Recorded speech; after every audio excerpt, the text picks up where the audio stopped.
I've met thousands of law firm owners, had hundreds and hundreds and hundreds of conversations, and I can tell you, most law firm owners are incredibly ambitious people. Why otherwise would you start your own business? But with all that ambition, I find that majority get to a certain level of revenue and personal income and busyness and kind of get stuck there.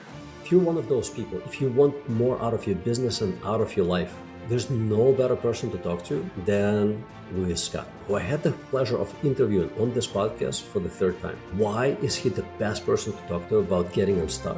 It is because his company, 8-figure firm, has helped numerous law firm owners go from low 7 figures to well into 8 figures. The difference in lifestyle of a law firm owner when you're doing $1, $2, $3 million in revenue and when you do well over $10 million in revenue is tremendous. Luis wrote a book about it that I read, I think 2-3 years ago when it came out, The King of Growth, right from the title. I highly recommend that you listen to this episode. He talks about the stresses of rapidly growing a business, and he talks about how to go about it. And I highly recommend that you read the book and reach out to his firm. This sounds like a commercial, and it's not. He didn't pay me for this, but I love what he does, and my mind is blown by the results that he has helped dozens of his clients achieve. Enjoy the episode.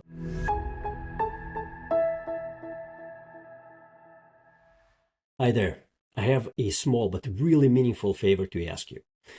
I watch at the stats on our YouTube channel and Spotify channel, wherever most people listen and watch our podcast. And I see that over 80% of everybody who listens to it regularly is not a subscriber.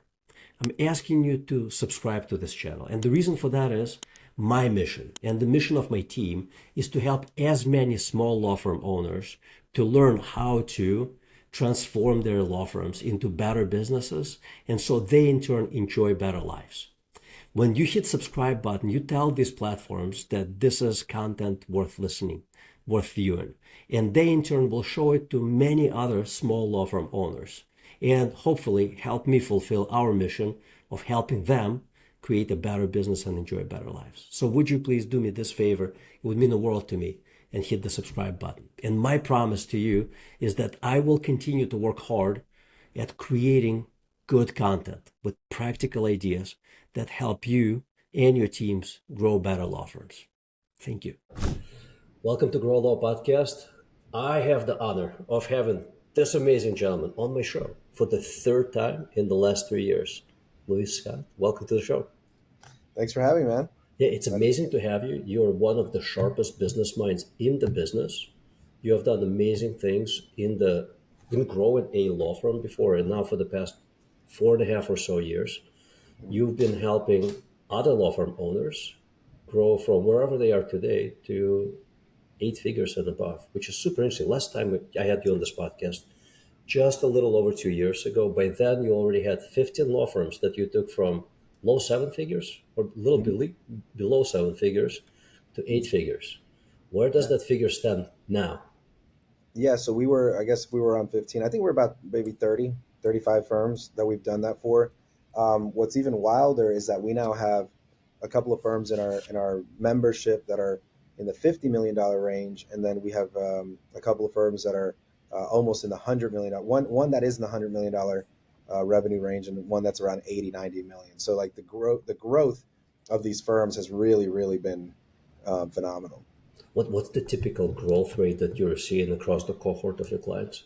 So usually we're seeing like 50% in the first year, and what we're shooting for is the double strategy, which is to double your business 3 years in a row. Now, sometimes you have to set foundation to get that first double, but if you have a pretty decent foundation, we can see that double strategy. Last year, we had our top 10 firms grew by 100% last year.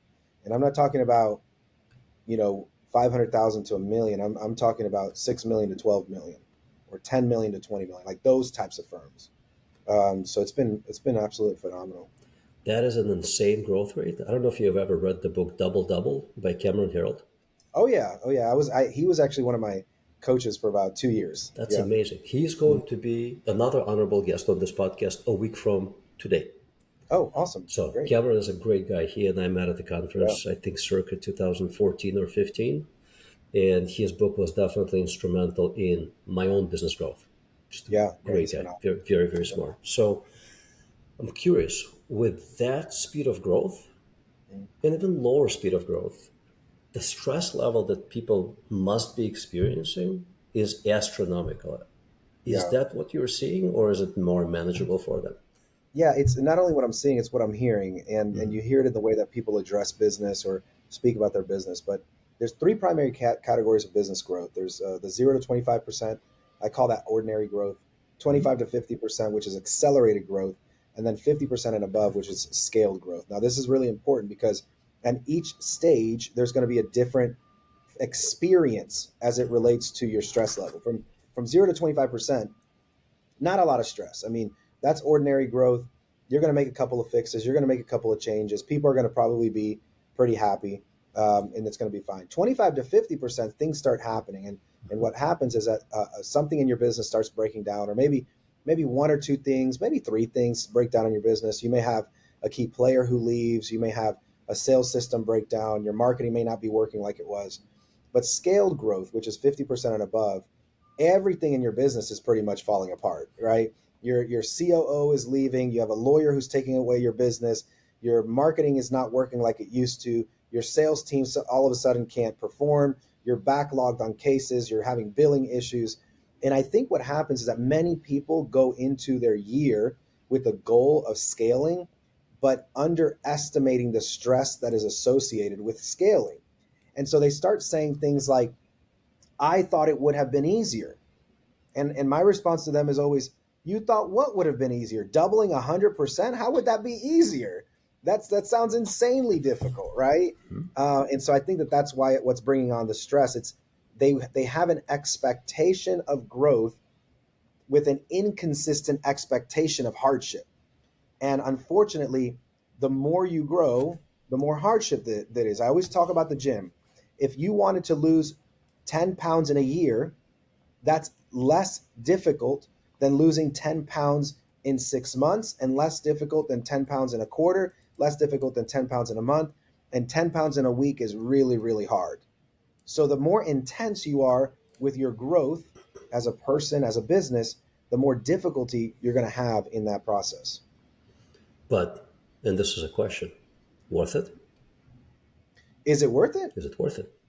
I mean, I think that for every person, it's going to be a different answer. Some people say it's worth it. Some people say it's not worth it. In my opinion, it's worth it if the outcome that you want requires that level of income. So, for instance, if I want to make $10 million in personal income, I'm not going to be able to do that with a $2 million business. And so if I know that in order to make a $10 million income, I need to have at least a $40 million business. And I know that the pain and the pressure of that 40 million is going to be excruciating, and I think I can handle it, then yeah, it's going to be worth it. But I think what happens is that a lot of people, they want the highest level of revenue and the highest level income with the least amount of pain. And unfortunately, those two things just go hand in hand. They just go hand in hand.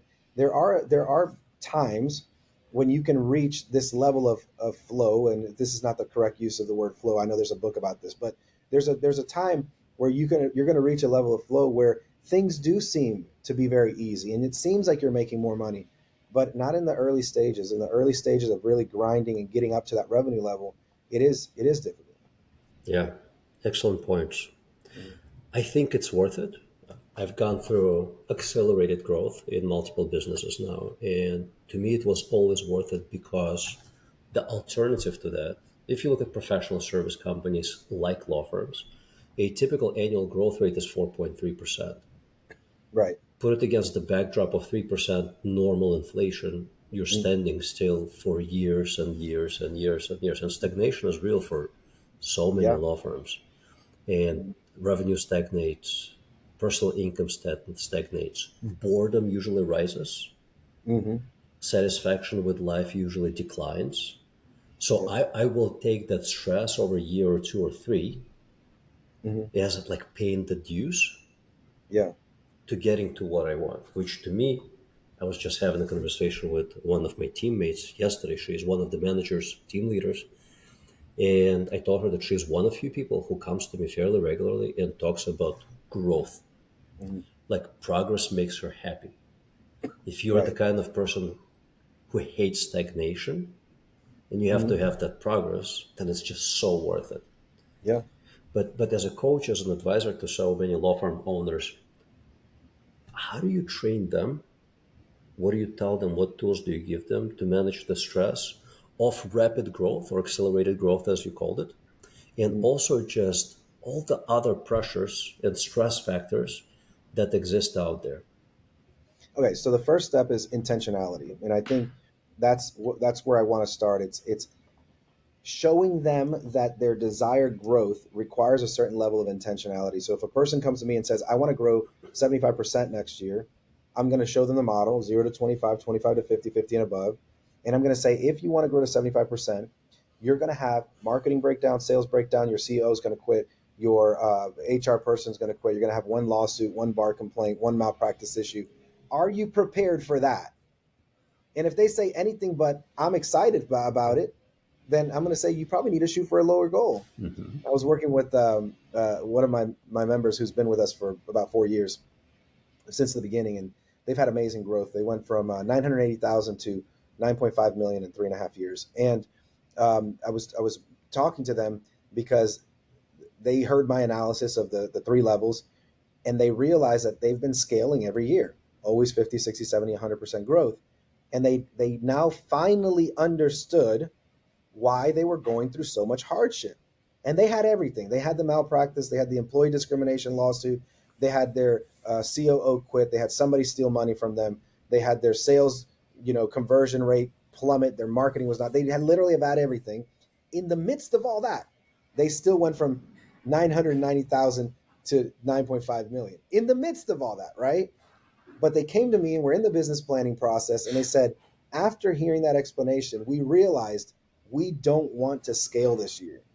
We just want to be barely above accelerated growth. Like our growth rate target is 30%. And I said, awesome. I said, you're going to have a much better year from a stress level. So I Hmm. think number one is like intentionality, showing them that when they choose these growth rates, they are intending to cause this pain on themselves. And then number two, having them take responsibility for the pain that's going to ensue. Like if you intentionally go to the gym and you intentionally work extremely hard, and you then have the outcome of feeling extremely sore the day after, I'm going to remind you that you intentionally did this. But to go to the gym and work really hard and run yourself to death and lift all the weights and then expect that the next day you feel as if you never did anything is just, it's not logically sane. It doesn't make any sense. So we have to get back to this intentionality threshold. It's like I'm choosing to do this, therefore I take accountability for the outcome of what that is. So I think that's the first part of the process. Then the second part of the process is walking people through the stress.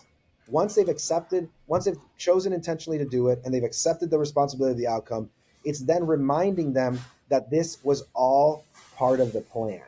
Because when they feel like it's a hidden surprise, they weren't expecting that, then they feel extremely overwhelmed. But no, it's, hey, I know you're upset that your marketing director is not delivering, but remember, we said that something was going to break down. This is breaking down. This is all part of it.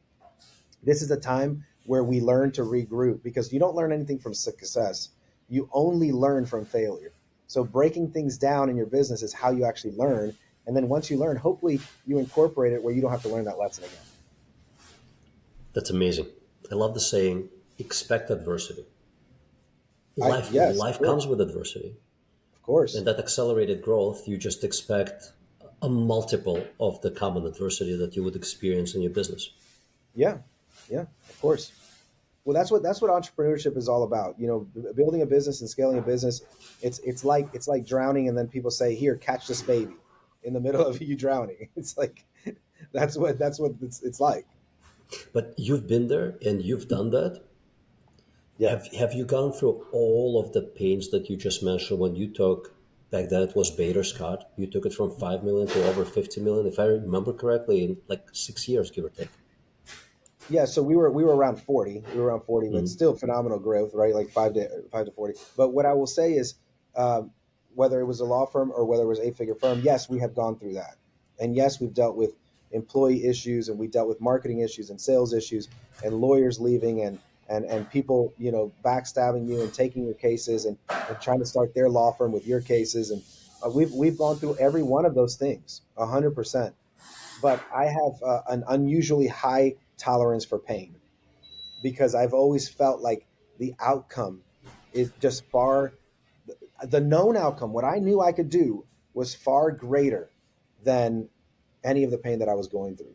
And so that's what I kept on that North Star. It's very interesting. Before we hit the record button, you told me that you're living the dream. You love your Hmm. life. Yeah. Wonder if you would say the same things if you haven't gone through this insane growth with your law firm and now the insane growth that you're going through with the eight-figure firm. I mean, I don't think I could have. I don't. So I'm generally a happy person, but like, I don't know if I could be as happy or feel as if I was living the dream life if I didn't have anything to compare to. There was Mhm. a movie a long time ago with Tom Cruise and Penelope. Yeah, Tom Cruise and Penelope Cruz. I think we're in this movie called Vanilla Sky. It may not be them, but the movie was called Vanilla Sky, and in there they had a saying: "You can't have the sweet without the sour." And I do think that the sweetness that I'm experiencing today is directly in proportional to the sour that I experienced for many years, grinding to the point that where I am today. Well said. I love it. So let's spend a little time talking about what it takes to achieve such a growth. Yeah. What are the primary levers for any law firm or any service business for that matter to experience that accelerated exponential growth? Like you mentioned, a client that 10x'd in 4 years. Hmm. I wouldn't say it's unheard of, but pretty darn near. Yeah. So many people believe that marketing is their number one problem. I hear this over and over again. This morning, I'm talking to one of my members, and he wants me to do a marketing audit for him, and we're going to do this marketing audit. This is a guy who is currently getting about 500 leads, 600 leads a month. Marketing's not the problem. Sales is the problem. And I told him that. I said, sales is your problem, not marketing, right? This is the same conversation I've had with many people over the last week. It's everybody thinks it's marketing. All the new potential new clients think it's marketing. All the existing clients think it's marketing. Everyone thinks it's marketing. But the true problem is leadership. Every single business can improve just by having better leadership. Why? Because better leaders create better strategies. Better leaders implement. Better leaders delegate properly. Leaders prevent turnover. Better leaders hold people accountable. All the things you want in your business, from strategy to accountability to delegation to retention, come from better leaders. Marketing is just one tiny piece of your business. And so everyone thinks that if I could just increase the marketing and get better leads, I'm gonna all of a sudden blow up my business. And that's not the case. It's finding good leaders. And when you find good leaders, everything else goes into place. And when everything else goes into place, you just add a little bit to the marketing and everything starts going in a crazy direction, which is why I have such a focus on leadership. If you're having trouble growing your business, it's almost 99% because of your leadership. And that's the lever that I would pull. I would find me any business that is really thriving and growing, and you will see tremendous leadership. And then find me any business that is having a hard time, and you will see very failing leadership. Yeah. One of my mentors, Jacko Willink, And tremendous guy. He always says leadership makes all the difference. yeah, 100%. It is what drives change, drives improvement, or it will take you the opposite direction. Right. I find that most smaller law firms, those that are under $5 million, usually lack solid mid-level leadership. Mhm. There is no strong marketing director. There is no strong CFO. There is no strong CEO. There is no strong director of intake. You talked about sales. Mhm. Sales being usually the easiest lever to pull on to improve revenue. Right. How do people who may be operating those smaller law firms break through the mindset that I do not make enough money to bring in the right people? Because those right people are expensive, but turn out to be free at the end of the day. But when you Yeah. do $3-4 million in revenue, hiring someone for 250,000 a year, maybe a bit of a stretch. Yeah, I don't think that you need to hire somebody at 250 at the beginning, right? That what I've always said is you hire the most qualified, high end person that you can afford, and then you let them get you to the next level, and then you hire someone who you can afford at a greater height. So what I usually do is I do a structured high out, employee hiring. Right, the first person that I hire at my $3 million business, let's say I'm hiring a marketing director, that first person may only be a $100,000 employee. And then when he gets me to 5 million, then the next person that I hire, let's say I realize they can't take me beyond 5 million, might be a 140,000 employee. And then when they get me to 7 million, it may be a 160,000 employee. When they get me to 10 million, it may be a $200,000 employee. And so I will facilitate the advancement of a position based on their capacity. Now, the person that I hire at 100,000 may be able to get me to 10 million in revenue, and if they do, then they will be the ones that make the 175, 200,000. And that's an assessment that you have to make throughout the process. That makes so much sense. By the way, for those who may be watching this video on YouTube, my webcam just died. Oh man, It's gone. Beautiful Canon 80D, dead after so many years, just out. wow. That's all right. Yeah, that makes a lot of sense. But even then, it is a little bit of a mental stretch for so many people to make that decision Hmm. because they feel like they're taking it away from their personal income. But I think that's it's a short-sighted approach. I mean, to some extent, it is taking from their personal income, but their personal income will stay stagnant unless they Mhm. make the investment. So So everything we buy takes away from our personal income. You buy a car, it takes away from your personal income. You buy a house, it takes away from a personal income. Anything you buy that you're not saving takes away from your income. The question is, what is the outcome of the thing that I'm spending my income on? If the outcome of you buy a car, and I see this all the time, people are willing to spend $2,000 on a car, but they're not willing to spend $2,000 on a VA that can get them two cars, great point. and that's one of the problems. Yeah. If you are talking to someone who may be doing 2, 3, 4 million dollars a year, Mhm. and you're looking at their mid-level management or leadership structure and it's lacking, who's the first person that you tell them to get? Oh, so one of the hardest things about this question is that I don't know if it's always the same person. It's usually the place where you have the biggest struggle. So let's say you're a $4 million firm and you're having a lot of turnover. I would hire a director of people. Let's say you're a $4 million firm and you still have unpredictable marketing. I'd hire a director of marketing. Let's say you have a $4 million firm and you have an inconsistent and inefficient ratio of production, which means you don't generate $200,000 per employee. I'd hire a director of operations. So it really is a business specific. But if I had to choose one, let's take away all those assessments, and I have to choose one that's going to give me the greatest peace of mind, is I'm probably hiring a director of people. And the reason for that is because if leadership is the primary reason that businesses grow, and retention is how we stay profitable and efficient, then there would be no better position than having a director of people sourcing and recruiting for you that can give you the team that's going to give you that peace of mind. That's such a great point. But first, it starts with diagnosis. I know that in eight-figure firm, I believe your first step in the process is diagnostics. That's correct. So we do a 40-point inspection of your business, and then we deliver a report for you. And that report tells you, generally speaking, all the things that you need to do to improve your business. That's where we start, and then we develop a plan, and from there we help you execute on that plan. So it's almost like an annual physical exam when you go see a doctor, Mhm. and they run all the main tests on you to make sure that you are healthy. It's the same thing, but usually, Yeah. when you do a health check on a business, there are many illnesses. Yeah, most of the time the business is one illness away from dying. That you know, sounds terrible. I will tell you, this is funny, but my funniest experience with the firm was, it was a firm that I was working with. They were 6.5 million, and they had been around between 4 and 6.5 million for 10 years.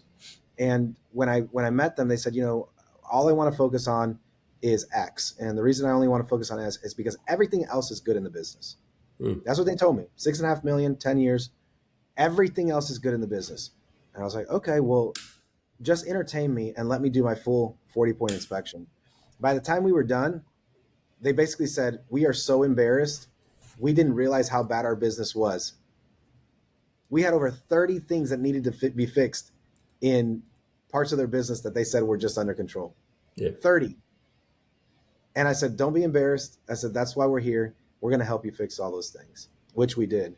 And it's just interesting the way people view their business. They think it's way better. We're so egocentrical.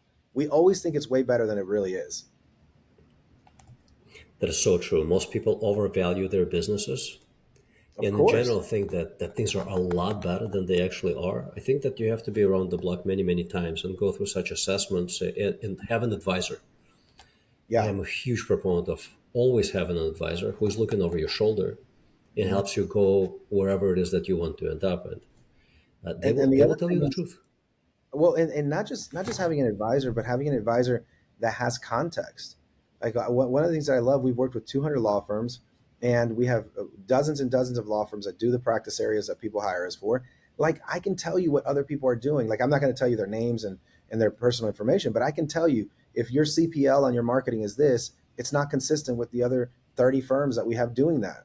If your cost of acquisition is, too high, I can tell you that. If your marketing mix is wrong, I can tell you that. If you're worried about doing, let's say you want to go into radio in a particular market and we have a firm already doing radio in that market, different practice areas, I can tell you that if it's working for them or not.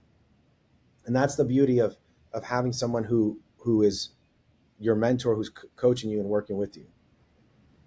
100%. I find that it's having the right advisor or advisors. My business partner and I, we always have two advisors, and I talk about them quite frequently to reinforce the message that if you are a law firm owner and you're watching this or listening to this, and you do not have advisor, it's a grave mistake. Grave mistake. Well, the other day I filmed a video on social media, and I said everybody wants the shortcut. The shortcut is having a mentor. Yeah. That's the shortcut. Yep. There's no other shortcut. Just go 100%. get a mentor.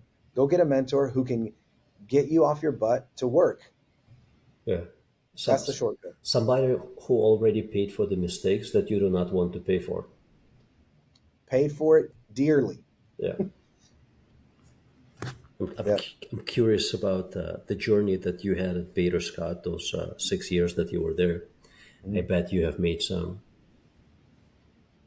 substantial mistakes. I could tell you all kinds of mistakes I've made, all kinds. And people pay me a lot of money to tell them about those. Can you share top two? I mean, these are going to, I don't want to get into like any specifics that may out Good. things, but let me just say bad hiring Mm-hmm. and bad strategy decisions. Those are the two big things. Yeah. Hiring the wrong people and making strategical calls that originally sounded good, but they just didn't make any sense. Yep. Been there and done that with 4 businesses now. Yeah. It's not a repeat of the same mistakes, but bad hiring. What we learned here is that the old saying, hire slow, fire fast. Mm-hmm. We changed the approach. We now hire fast and we fire fast. Listen, you're preaching to the preacher. Mm-hmm. I'm a big believer. Fall in love fast and break it off fast. Mm-hmm. Yeah. Because you never really know how somebody's going to perform until they come in. So why, it's so funny because all those businesses that hire slow and fire fast have the same turnover ratio as those who hire fast, fire fast. Mm-hmm. It's no different. Yeah. I just found through a few painful experiences that some people are wonderful at interviewing. Wonderful. Yeah, phenomenal interviewers. Yeah. Yeah. But once they're inside the organization, you start seeing, here's an example. There is I forget the name of a high performing SaaS company CEO. Mm-hmm. And he was asked, like, what's the ramp up time for your people? Mm-hmm. And he's like, Thursday. and the interviewer asked him to clarify, what does that mean? He's like, I know by Thursday if they're going to work out or not. That's funny. That's good. Like 4 days. 4 days is what it takes him to decide whether this person is going to stick around and do what they said they would, or they need to go by Thursday. That's amazing. We got to the point where with most hires we know within 4 to 8 weeks. Yeah. And if we know that they're not working out, it's in the recent past, last couple of years, 8 weeks was the longest, Yeah. like the longest. So for those of you who may be listening and you're hearing this and you're like, there's Susan or Ken, and I've been thinking about them for a while. I feel that in my experience, the second time you think about parting ways with someone is the time that you decide on the day, like the Hmm. day when you're going to do it. Yeah. You have to. Luis, you and I can talk for hours. Yeah. I love your brilliant business mind. But both of us got to go. What's the best way to connect with eight-figure firm? And what are So the they right can, questions to ask your advisors, like on the first during the first meeting? yeah. So the best way to get in touch with an eight-figure firm is going to eightfigurefirm.com. It's the number eightfigurefirm.com. And the best question to ask is, how do I get unstuck? Because our team is phenomenal at unstucking people, and we have taken. I mean, we have success stories that are almost unbelievable. I believe I'm supposed to put a disclaimer that these results are not typical, but the problem is that they are typical. That's the problem that we're experiencing is they are typical. I mean, I have seen people go from 1 million to 10 million in 3 years. I have a firm that went from 2 million to 22 million in 4 years. It's the results are just unbelievable. And it's all about getting unstuck. If we Hmm. can figure out where you're stuck, we can help you get unstuck. And that's the question you have to ask. Love it. Thanks so much for all the insights. Loved having you. Absolutely. Thanks for having me on.